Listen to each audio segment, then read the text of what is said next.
Em 1998, uma empresa finlandesa com menos de 150 anos de existência tornou-se a marca mais valiosa da Europa. Não era um banco, não era uma montadora. Era uma fábrica que havia nascido às margens de um rio no interior da Finlândia, produzindo papel. Naquele ano, a Nokia vendia um celular a cada 4 segundos. Cada 4 segundos, em qualquer lugar do planeta, alguém segurava nas mãos um aparelho com aquela tela verde, aquela antena discreta e aquela melodia inconfundível.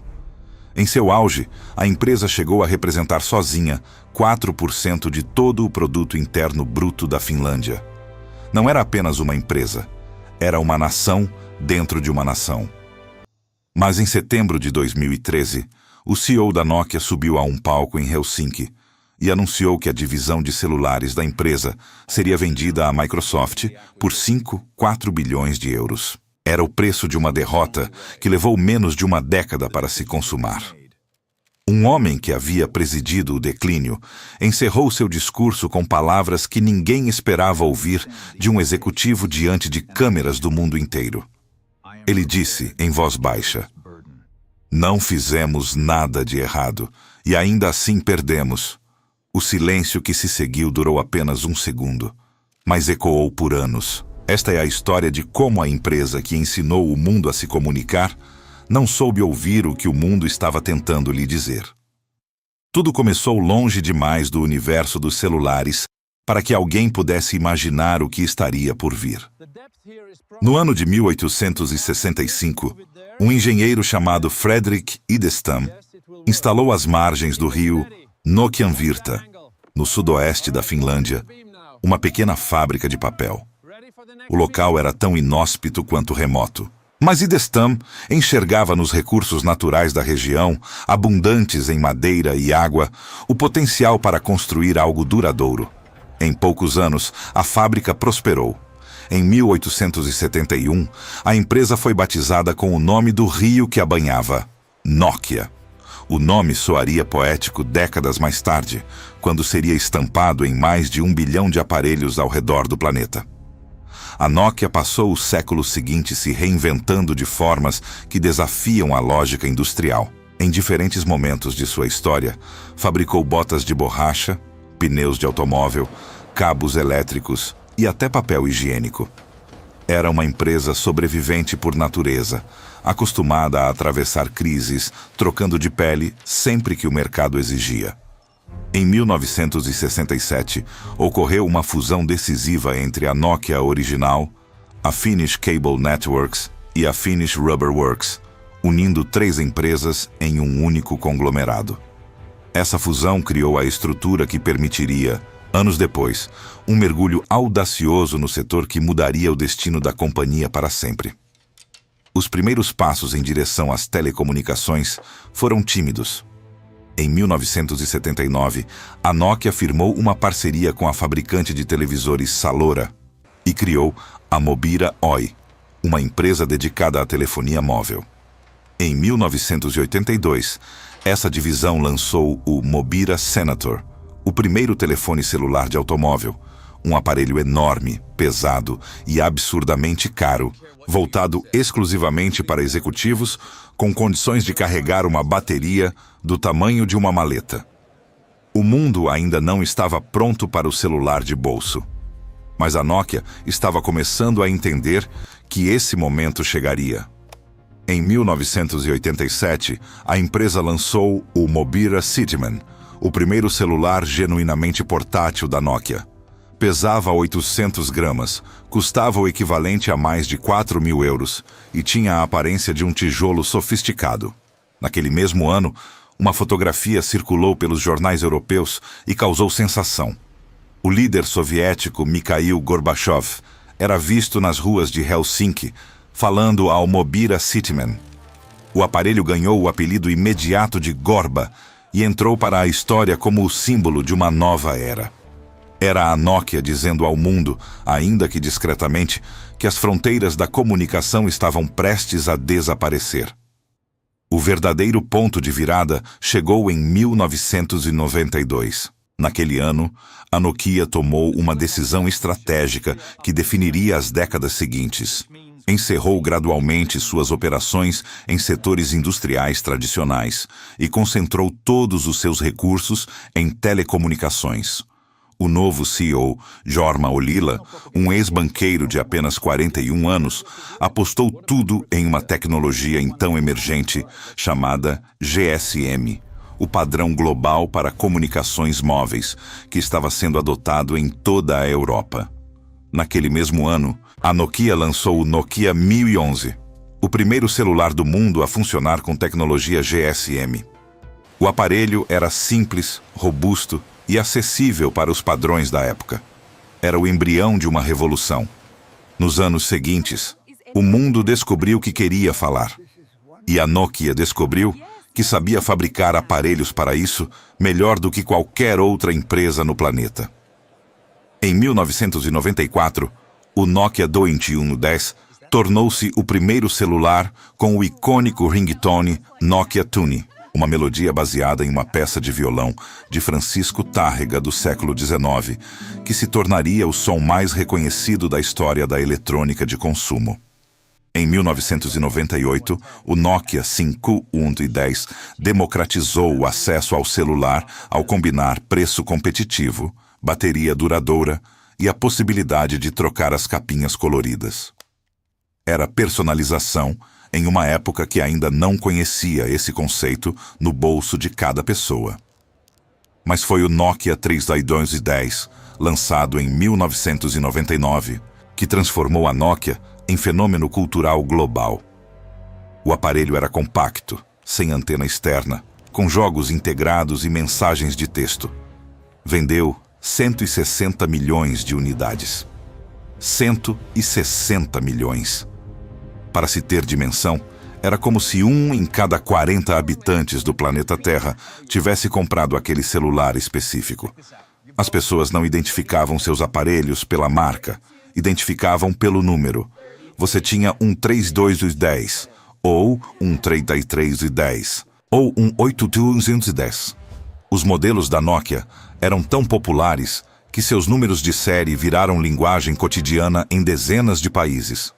Nenhuma empresa de tecnologia havia conseguido algo parecido antes.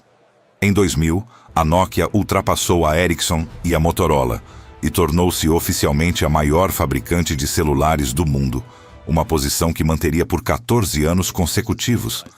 Em 2002, lançou o Nokia 666650, o primeiro celular 3G do planeta. A empresa estava sempre um passo à frente, ou ao menos assim parecia. Porque enquanto os engenheiros da Nokia celebravam seus próprios recordes, em algum lugar do mundo, algo estava sendo silenciosamente construído que em breve mudaria todas as regras do jogo.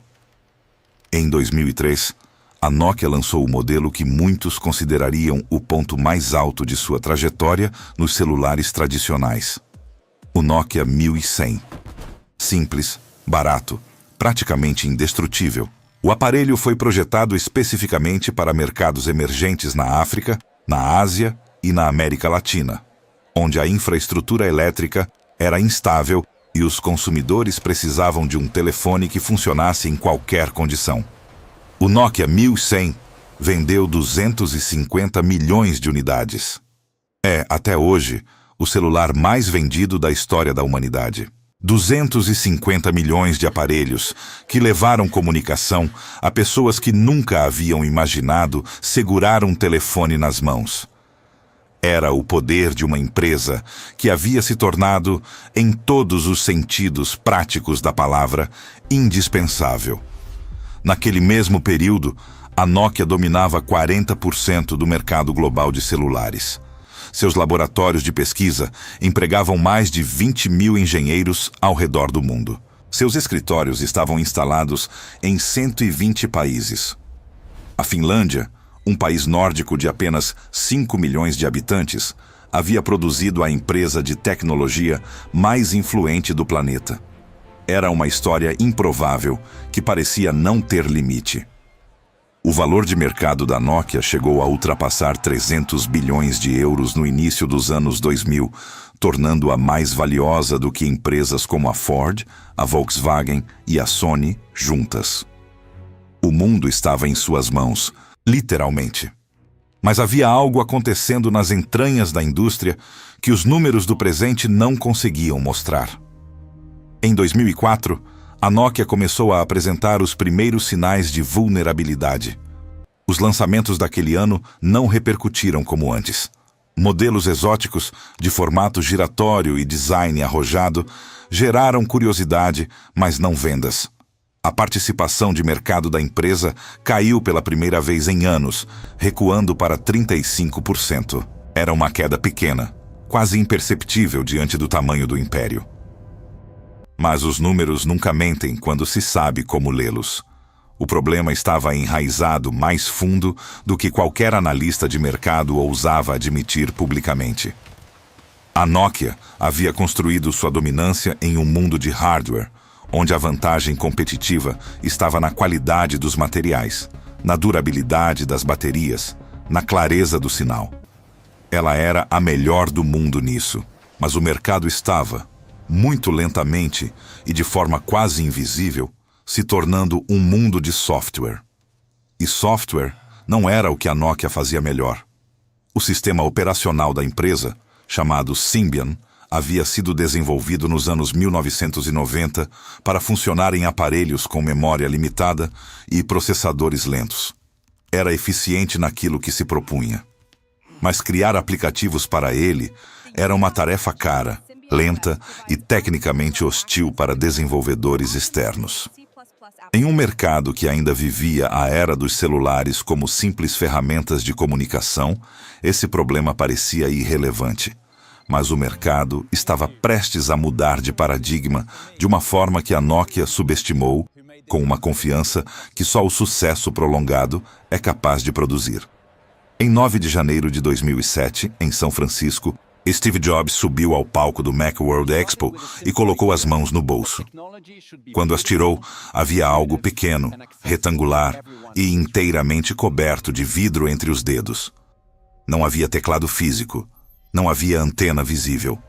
Havia apenas uma tela que respondia ao toque dos dedos com fluidez nunca antes vista em um dispositivo móvel. Jobs disse que a Apple estava lançando 3 produtos diferentes naquele dia. Um iPod com tela widescreen, um telefone revolucionário e um comunicador de internet. O público começou a perceber, com um entusiasmo crescente, que ele estava falando do mesmo aparelho. Era o iPhone, e ele mudou o mundo para sempre. Nos corredores da Nokia, a reação inicial foi de desdém calculado. Os executivos finlandeses olharam para as especificações técnicas do primeiro iPhone e encontraram motivos suficientes para tranquilidade. O aparelho da Apple não tinha conexão 3G. Sua câmera era de apenas 2 megapixels. Sua bateria durava menos de um dia com uso intenso. O Nokia N95, lançado naquele mesmo ano, tinha câmera de 5 megapixels, suporte a 3G e uma bateria consideravelmente mais robusta. Em termos de hardware, a Nokia ainda vencia. E foi exatamente essa leitura que levou a empresa ao maior erro estratégico de sua história. O que a Nokia não compreendeu, ou não quis compreender, era que o iPhone não era um telefone melhor. Era uma categoria nova de produto. Era um computador de bolso com interface intuitiva, um ecossistema de aplicativos que estava prestes a nascer e uma experiência de uso centrada no usuário de uma forma que o Symbian nunca havia sido capaz de oferecer. A Apple não estava competindo no mesmo jogo que a Nokia jogava. Ela havia inventado um jogo completamente novo. E a Nokia continuou jogando o antigo. Em 2008, o Google lançou o Android, um sistema operacional de código aberto que qualquer fabricante podia utilizar gratuitamente. A Samsung, a LG, a HTC e dezenas de outras empresas adotaram o Android com velocidade impressionante.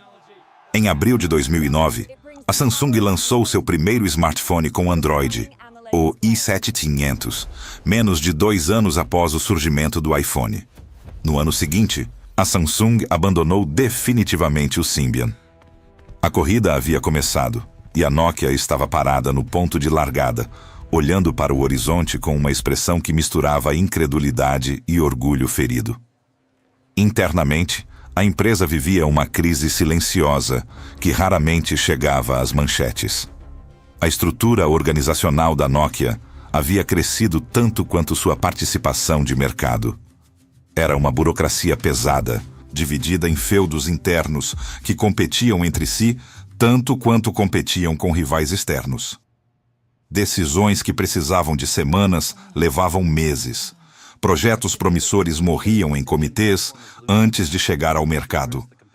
Engenheiros que tentavam alertar a liderança sobre os riscos do Symbian eram recebidos com resistência institucional.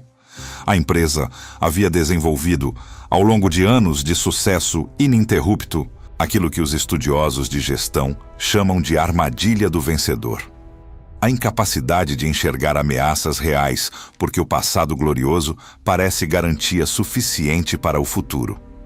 Em 2010, a participação de mercado da Nokia em smartphones havia caído para 34%.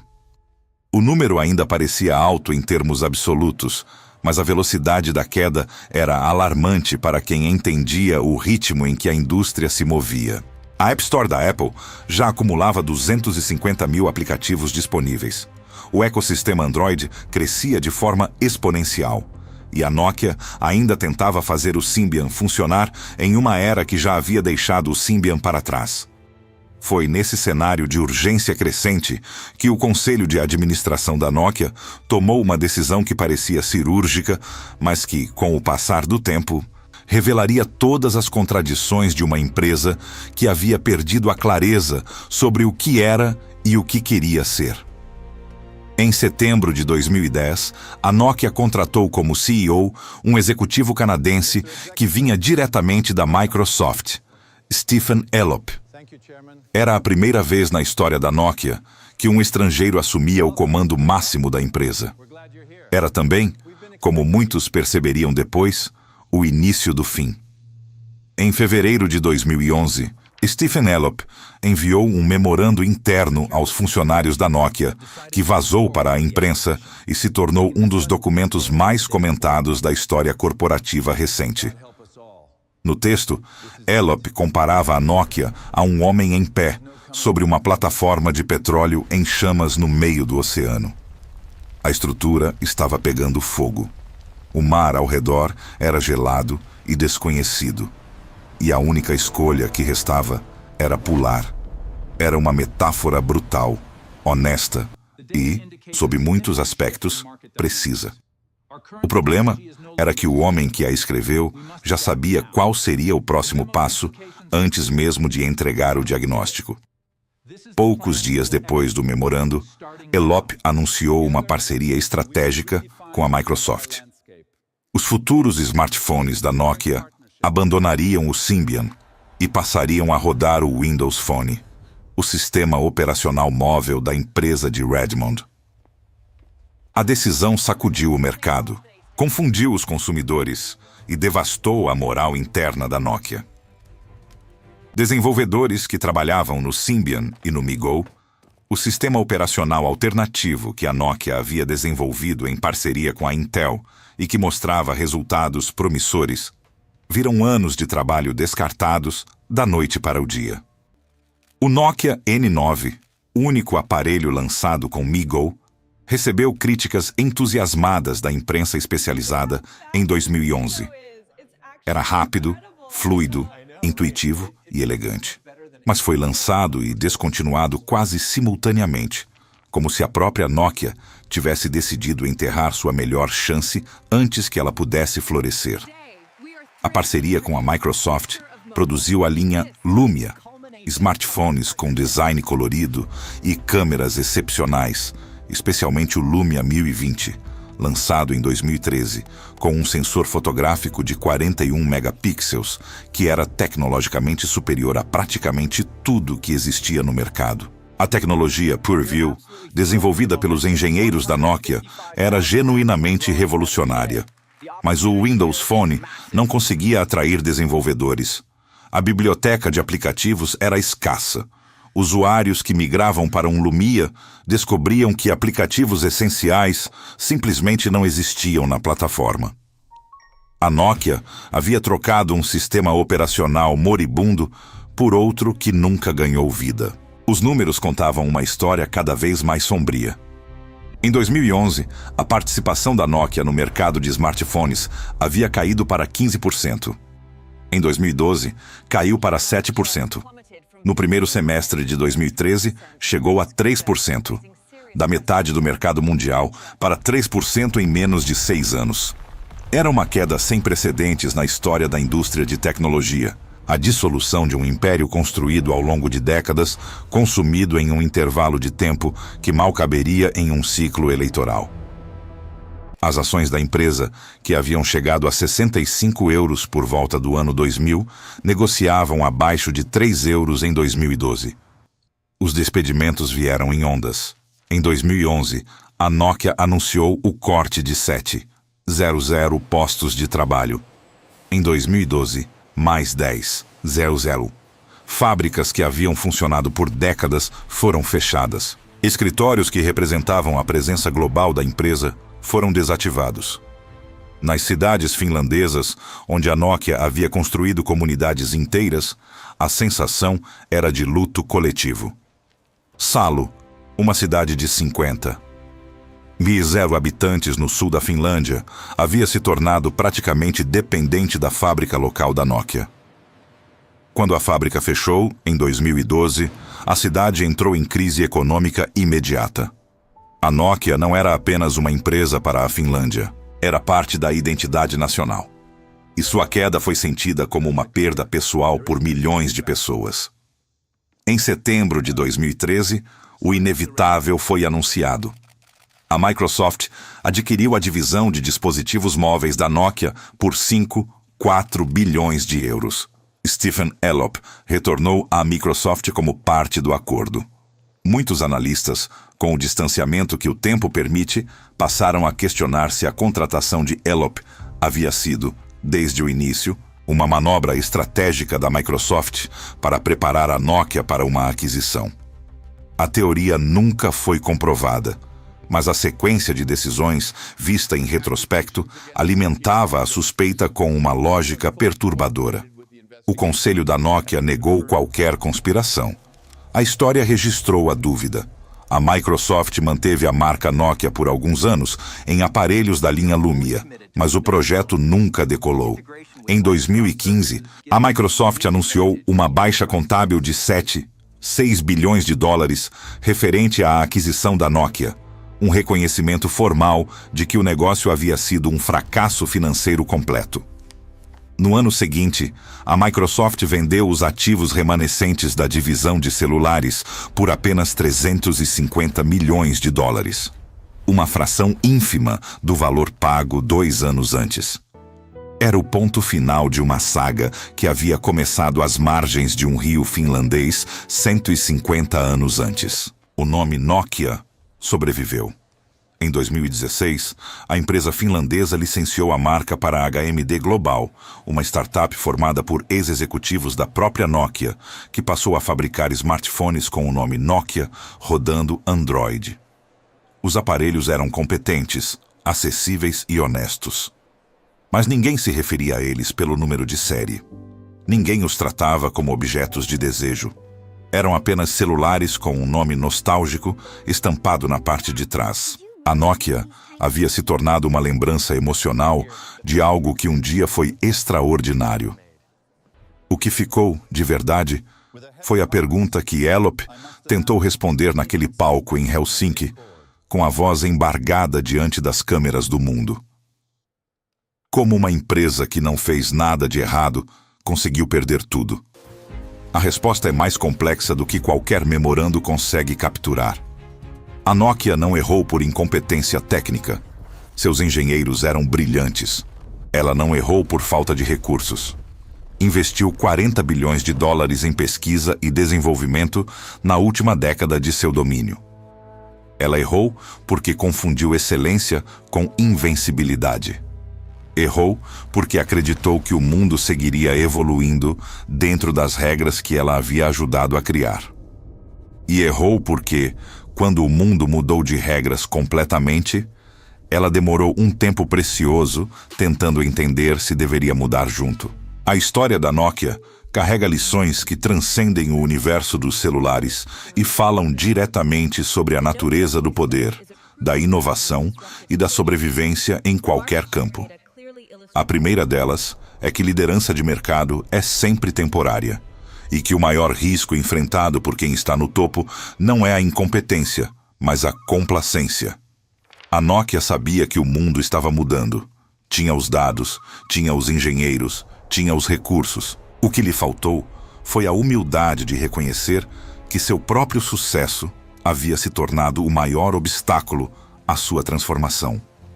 A segunda lição é que em mercados movidos por tecnologia, vencer no hardware nunca é suficiente quando a batalha real se desloca para o software e para os ecossistemas.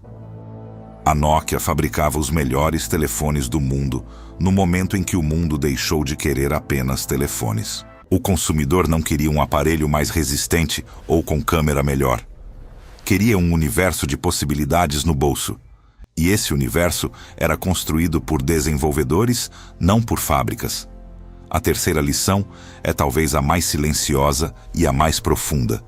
Organizações que crescem demais frequentemente desenvolvem uma imunidade perigosa à realidade externa.